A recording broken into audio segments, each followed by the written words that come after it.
Hello everyone, I'm Kimberly, and I'd like to share a tale that revolves around my overly involved mother-in-law, Patricia. My story begins with Kevin and me. We're those college sweethearts deeply in love, a connection that blossomed over 4 blissful years before we decided to tie the knot and start our lives together. However, amidst our happiness, there were a couple of thorns on our side, primarily Patricia and Kevin's ex-girlfriend, Amy. Kevin and Amy's history stretched back 2 years, a relationship that crumbled when Amy was unfaithful with one of Kevin's friends. Kevin, heartbroken, ended things instantly. Despite her actions, Amy's feelings for Kevin persisted, leading to continuous attempts to disrupt our peace. Patricia's role in this drama was particularly challenging for me. She not only had a soft spot for Amy, but actively supported her attempts to rekindle things with Kevin, undermining our relationship in the process. Although my interactions with Patricia were polite, a genuine bond was elusive. This gap widened following an accident that left me partially disabled, forcing me to leave my job. Kevin, ever supportive, suggested I focus on our home life, a decision that only fueled Patricia's criticisms. She viewed me as a burden to Kevin, questioning my ability to care for him due to my disability, and accusing me of taking advantage of his kindness. Kevin, undeterred by his mother's harsh words, stood by our love, emphasizing that our mutual affection was all that mattered, disability notwithstanding. Yet, Patricia persisted, pushing the idea that Kevin should reconsider his relationship with Amy, who, according to her, was still a suitable match for him. Patricia's insistence on comparing me with Amy, alongside her efforts to orchestrate meetings between Kevin and Amy, strained our relationship to its limits. This tension and Patricia's continual disparagement ultimately led us to relocate to another city, seeking distance and a fresh start away from the negativity. Patricia blamed me for this decision, unable to see how her actions drove us away. However, it was Kevin who was adamant about relocating. He was exhausted by the constant interference from his mother and Amy. Despite his efforts to establish clear boundaries, Patricia's intrusive behavior persisted. Relocating seemed to be our only escape. Following the move, Patricia's meddling in our lives decreased significantly, allowing us a brief period of happiness. But about 7 months later, Patricia appeared unannounced at our doorstep, claiming she had been evicted and had nowhere else to go. Kevin was visibly distressed by her sudden arrival, but after discussing it, we decided to let her stay, hoping it might mend their strained relationship. Unfortunately, Patricia had different intentions. Fast forward another 7 months, and Amy surfaced in our city. Patricia wasted no time informing Kevin, painting Amy as a victim escaping an abusive relationship, suggesting Kevin reconnect with her for old times' sake. Kevin was torn. His past discomfort with Amy made him reluctant, but Patricia's appeal to his empathy weighed heavily on him. Despite his reservations, and with my reluctant approval, Kevin reached out to Amy, hoping to offer support as a friend. However, it wasn't long before Amy began pushing for more, with Patricia endorsing the idea, shocking us both with their blatant disregard for our marriage. Kevin shared his concerns with me, suspecting a manipulative scheme behind their actions. His suspicions were confirmed when we discovered, through a friend of Amy's, that Amy had fabricated her circumstances to get closer to Kevin, following Patricia's guidance. This revelation was infuriating, revealing a level of deceit we hadn't anticipated. Kevin struggled to accept his mother's involvement in such a scheme. Determined to address this head-on, we decided to confront Patricia. Amy's deceit rendered her irrelevant to us, but Patricia's betrayal was deeply personal. She had taken advantage of our hospitality and generosity, all while orchestrating a plot to undermine our relationship. The audacity of their plan was astonishing, and we knew we had to take a stand against such manipulation. Dealing with the betrayal and breach of trust from Patricia was a difficult pill to swallow. With heavy hearts, we decided it was time to address the issue head-on. We gathered our courage and sat Patricia down for a crucial conversation. Kevin initiated the discussion, expressing his discomfort with Patricia's encouragement of an affair with Amy, highlighting how disrespectful it was to both me and our marriage. Patricia's response was dismissive, suggesting that Kevin was being overly sensitive and insisting that Amy was a better match for him than I could ever be. This blatant disregard for our marriage and her son's feelings was shocking. I chimed in, questioning Patricia's inability to respect our union, only to be met with a harsh retort about my presence being an annoyance to her. Kevin firmly defended me, making it clear that Patricia's behavior and comments were unacceptable. When confronted with the lie about Amy's supposed abusive ex-boyfriend, Patricia momentarily loses her composure, revealing her deceit. Yet, she quickly reverted to a defensive stance, justifying her actions by claiming a misguided belief that Kevin belonged with Amy. Patricia's admission of preferring Amy over me, her lack of regret for her actions, and her cruel words were deeply hurtful. She openly stated her wish for Kevin to leave me for Amy, valuing her misguided preference over our happiness. This revelation was shocking, displaying a clear disregard for our feelings and the sanctity of our marriage. The conversation reached a breaking point when Patricia suggested that Kevin was finally seeing things her way, hinting at an impending divorce and Amy taking my place. This unfounded and hurtful claim was more than I could bear. Patricia's relentless pursuit of this fantasy, despite the harm it caused, showed a profound lack of empathy and understanding for the real emotional toll her actions had taken on us. Patricia's indifference had already left me seething, but her latest comments were the final straw. Kevin was visibly shaken, likely never imagining his mother would go as far as to suggest an affair so casually. The sheer depth of her disdain for me and the situation at hand clearly took him by surprise. In response to Patricia's provocations, I found myself propelled by a mix of anger and resolve. I faced her squarely, challenging her preference for Amy over me and her belief that Amy would make a better daughter-in-law. Patricia's unwavering assertion that Amy was superior in every way only fueled my determination.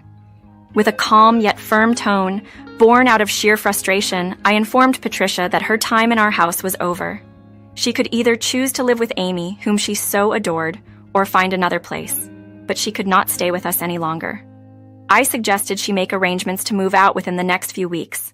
Patricia seemed taken aback by my assertiveness, likely not expecting such a decisive response. She tried to regain her composure, insisting that she wouldn't leave, claiming the house as her home, and even suggesting that I should be the one to leave, anticipating a divorce between Kevin and me. I countered her claims with equal firmness, reiterating that she would be the one to leave. I made it clear that the house was not hers to claim and dismissed her delusional expectations of staying. Patricia's assertion that she had a right to live in the house because she was Kevin's mother was met with laughter from me.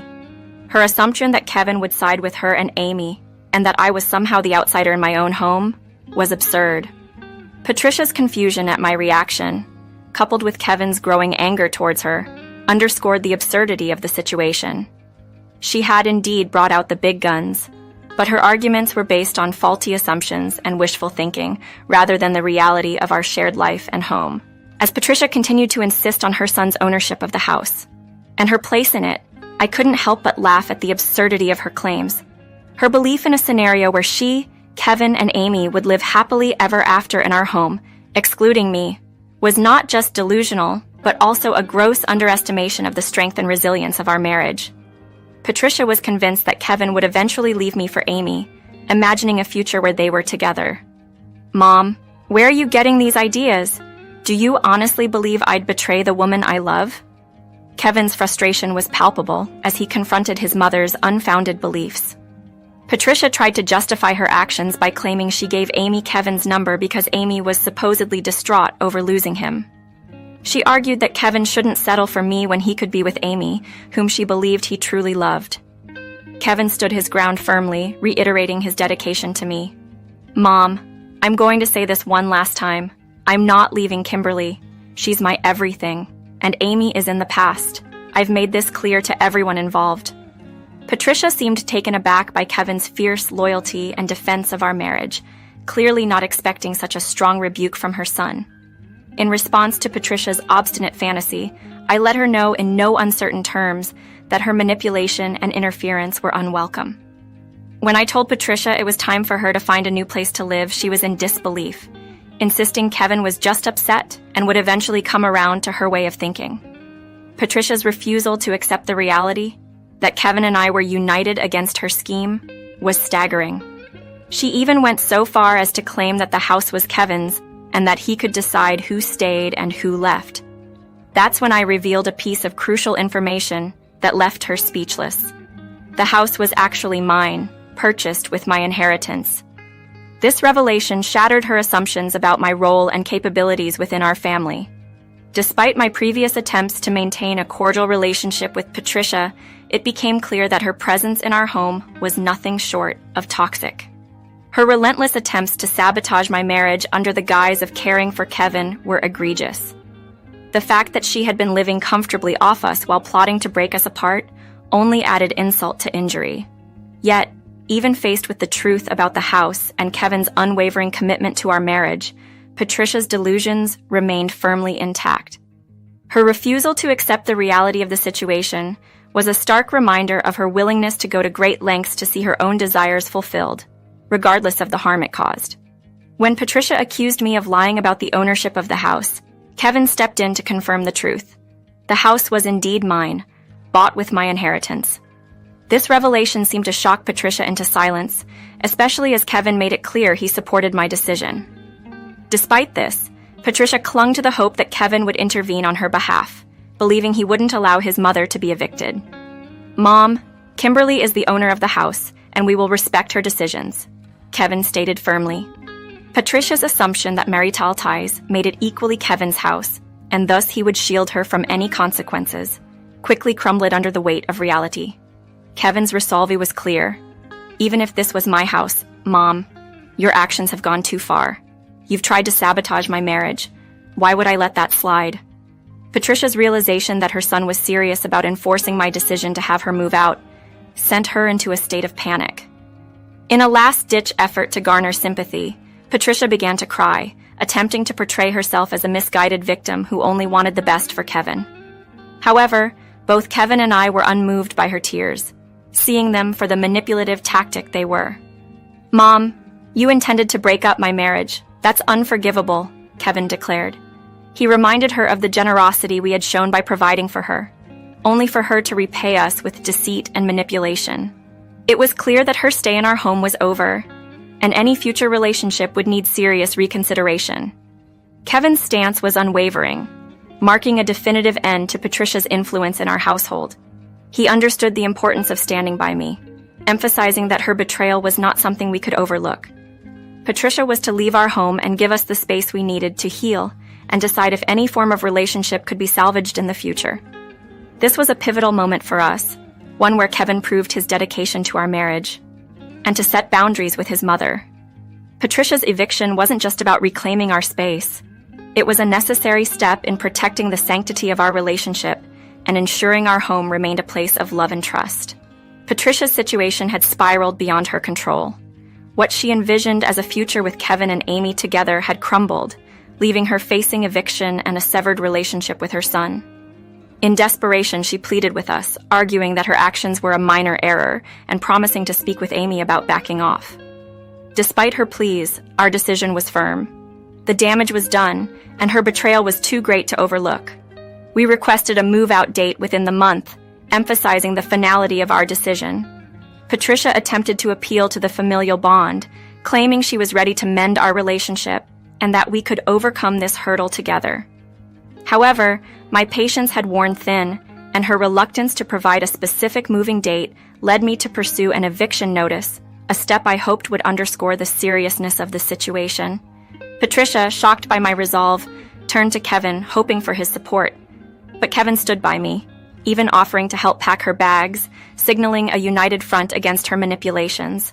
Patricia's attempts to negotiate fell on deaf ears as we distanced ourselves, seeking solace and privacy to discuss the toll her actions and Amy's involvement had taken on us. Kevin expressed regret for not recognizing the extent of the manipulation sooner, and together, we decided to seek couples counseling to repair the emotional damage inflicted during Patricia's stay. The following day, Patricia persisted in her attempts to elicit forgiveness, oscillating between feigned remorse and anger when her efforts were rebuffed. Her antics only strengthened my resolve to see her removed from our home. Accompanied by Kevin, I visited a lawyer to initiate the eviction process. Upon our return and informing Patricia of the official notice, she reacted with disbelief, perhaps hoping her outburst would make us reconsider. But her strategy was ineffective. Her continued attempts to sway us eventually ceased as the reality of her situation settled in. As Patricia packed her bags, her frustration boiled over into a tirade, predicting we'd rue the day we decided to push her out. She even suggested Kevin would be better off leaving me for Amy, prompting Kevin to shut the door on her outburst. But Patricia's anger was short-lived. By evening, she found herself without shelter, as Amy had decided against offering her refuge.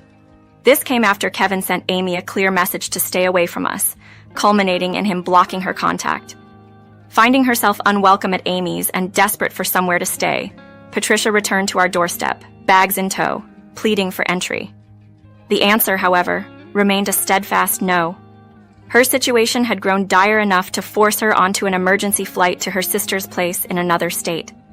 Kevin and I proceeded with our therapy sessions, uncovering and addressing many underlying issues. Thankfully, we've seen significant improvement in our relationship. The absence of Patricia's disruptive presence has been notably beneficial, reinforcing Kevin's decision to cut ties permanently. We informed his aunt of this decision, understanding she was now Patricia's host. While Patricia reacted with expected outrage, her sister showed understanding towards our stance and assured us she'd help maintain our desired distance from Patricia. The peace that has since enveloped our lives is palpable, underscoring the toxicity we've managed to eliminate. This experience has taught us the value of setting boundaries and the importance of removing negative influences from our lives. If I could offer a piece of advice, it would be this. If you find yourself dealing with a toxic individual, especially one as close as a family member, taking steps to protect your peace and happiness is crucial, just as we did with Patricia.